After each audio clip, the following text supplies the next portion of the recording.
اب آج جو ہم موضوع آپ کی خدمت میں لے کر آئے ہیں کہ ایک مزید ایک ایسی چیز ہے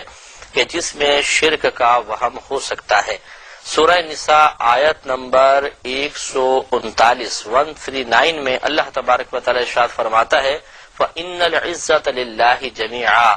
پس بے شک عزت تو تمام کی تمام اللہ ہی کے لیے ہے۔ تو یہاں پر عزت یعنی تعظیم، توقیر کرنا، یہ اللہ کے لیے خاص ہے۔ تو سوال یہ پیدا ہوتا ہے کہ اگر کوئی اللہ کے علاوہ کسی غیر کی تعظیم کرے گا، توقیر کرے گا، تو کہیں شرک کا مرتکب تو نہیں ہو جائے گا؟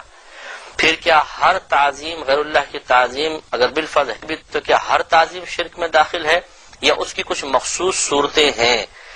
یا کچھ خاص انداز شرک کے تحت آتے ہیں، یا ہر انداز شرک کے تحت آ جائے گا؟ اس پہ تھوڑا تفصیلی کلام ہم کریں گے انشاءاللہ کچھ پروگرامز میں، تاکہ یہ مسئلہ بھی واضح ہو جائے کہ کیا اللہ تعالیٰ کے علاوہ جو مخلوق ہے، چاہے وہ انبیاء علیہ السلام ہوں، صحابہ کرام، اولیاء عظام، اسی طرح ہمارے رشتہ دار، ماں باپ ہیں، اساتذہ ہیں، یا مشائخ وغیرہ ہیں، اور اسی طرح وہ متبرک چیزیں جنہیں اللہ تعالیٰ کے محبوب بندوں کے ساتھ نسبت حاصل ہے، کیا ان کی تعظیم کرنا شرک کے زمرے میں تو نہیں آتا؟ کہ ایسا تو نہیں ہے کہ اللہ تبارک و تعالیٰ کی ہی تعظیم کی جائے، کسی اور کی تعظیم کریں گے تو گویا کہ ہم نے وصف تعظیم میں کسی اور کو اللہ تعالیٰ کے ساتھ شریک ٹھہرا لیا ہے اور ہم شرک کے مرتکب ہو جائیں؟ اس مسئلے کو جاننا بہت ہی ضروری ہے۔ تو اس میں عقیدہ اسلامیہ جو ہے وہ یہی ہے کہ حقیقتاً تعظیم تو اللہ ہی کے لیے ہے،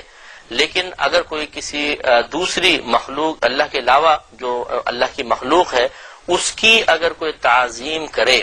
اور اس میں انداز درست رکھے اور تعلیمات شرعیہ کا لحاظ رکھے تو اس میں ہرگز شرک کا ارتکاب نہیں ہو سکتا۔ یقینی سی بات ہے کہ انبیاء علیہ السلام کا ادب اور تعظیم کرنی ہی ہوگی، صحابہ کرام کا ادب و تعظیم، اولیاء عظام، حتیٰ کہ کیا ہم ماں باپ کی تعظیم نہیں کرتے، استادوں کی تعظیم نہیں کرتے، ٹیچرز کی تعظیم نہیں کرتے، حتیٰ کہ جب ہمارے ملک کا قومی ترانہ بجایا جاتا ہے تو کیا ہم سب تعظیماً کھڑے نہیں ہو جاتے؟ اسی طرح اگر کوئی پرائم منسٹر ہیں، ایم پی اے ہیں، ایم این اے ہیں، کچھ صدر وغیرہ ہیں، وہ آتے ہیں تو کیا ہم ان کی تعظیم کے لیے کھڑے نہیں ہو جاتے؟ اسمبلی میں جب